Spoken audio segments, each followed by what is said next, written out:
আসসালামু আলাইকুম সবাইকে ডেইলি লার্নিং এ স্বাগতম জানাচ্ছি। আজকের বিষয় হচ্ছে ক্যারেক্টারিস্টিক্স অফ রেনেসা। প্রথমে আমরা রেনেসার একটা সংজ্ঞা দেখে নেব। The word renaissance literally means new birth. It was an era spanning the 15th and 16th centuries and a bridge between the Middle Age and the modern world, which arguably started in the 18th century.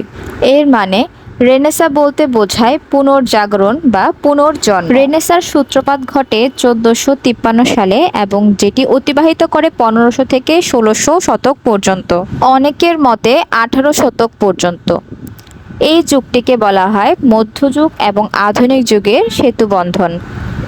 The reason it is called rebirth is that it was conscious effort to bring back to life the ideals, art and accomplishment of the ancient or classical civilization of Greece and Rome.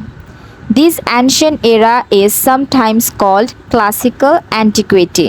এই ভিডিওটি আমি সংক্ষিপ্ত আকারে করার জন্য এখানে কোনো বিস্তারিত আলোচনা করিনি, শুধুমাত্র রেনেসা যুগের কিছু ক্যারেক্টারিস্টিক্স তুলে ধরব। So let's move on to the next slide about the characteristics of Renaissance. So the first characteristics is intellectual rebirth or regeneration. It conveys the idea that for centuries Europe had been dead intellectually and then by some means had recovered life. The rebirth or regeneration come to Italy first and then to other European countries. 14th centuryতে ইটালির writer Petrarch নতুন করে classical learning discover করেন। তার এই ডিসকভারিটাই ছিল Renaissance যুগের সূচনা। তারই হাত ধরে এই রেনেসার আলো প্রথমে ফ্রান্স, তারপর জার্মানি, হল্যান্ড এবং ইংল্যান্ডে ছড়িয়ে পড়ে। ইংল্যান্ডের রাইটাররা ক্লাসিক্যাল স্কলার্সদের ম্যানুস্ক্রিপ্ট বিভিন্ন লাইব্রেরি থেকে কালেক্ট করে সেগুলো আবার এক্সপ্লোর করতে থাকেন এবং তাদের মধ্যে একটা ইন্টেলেকচুয়াল কিউরিসিটি আর ক্রিটিসিজমের আবির্ভাব হয় এবং যার ফলশ্রুতিতে তারা আমাদের কিছু সুন্দর সুন্দর লিটারারি ওয়ার্ক প্রেজেন্ট করেন। অর্থাৎ তাদের মধ্যে যে চিন্তা চেতনার নবজাগরণ ঘটে সেটি ছিল রেনেসার প্রথম বৈশিষ্ট্য। Second characteristics is thirst for knowledge. It was an age of great curiosity and thirst for knowledge. Man desires to know the unknown and to see the unseen. এই সময়টাতে মানুষের মধ্যে কোনো কিছু শেখার আগ্রহ খুব বেড়ে যায়।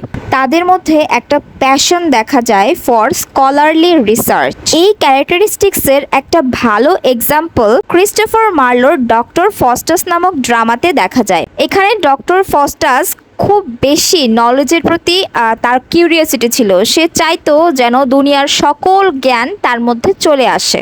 আসলে এর মাধ্যমে ক্রিস্টোফার মার্লো রেনেসা যুগের বৈশিষ্ট্যকেই তুলে ধরেছে। 3 নম্বর যে বৈশিষ্ট্যের কথা বলবো সেটি হচ্ছে humanism. During the Elizabethan age, there was a revival of classical learning which passion became with the people. The rediscovery of Greek and Roman antiquity gave birth to a new culture and that is called humanism. Renaissance পিরিয়ডকে আসলে কয়েকটা যুগে ভাগ করা হয়। তার মধ্যে প্রথম যে যুগটা তাকে বলা হয় এলিজাবেথান এজ। আর এই সময়ের রাইটাররা মানুষকে নিয়ে বা মানুষের জীবন নিয়ে লিখতে খুব পছন্দ করতেন। ফর এক্সাম্পল আমরা শেক্সপিয়ারে দেখতে পাই তার ম্যাক্সিমাম প্লেতে একজন মেইন ক্যারেক্টারের জীবন নিয়ে বা তার ডাউনফল, তার আপস অ্যান্ড ডাউনস এই সকল কিছু নিয়েই কিন্তু আলোচনা করা হয়েছে। His Prospero is the man of Renaissance, manifesting the wisdom of humanism controlled by good senses, love and sympathy.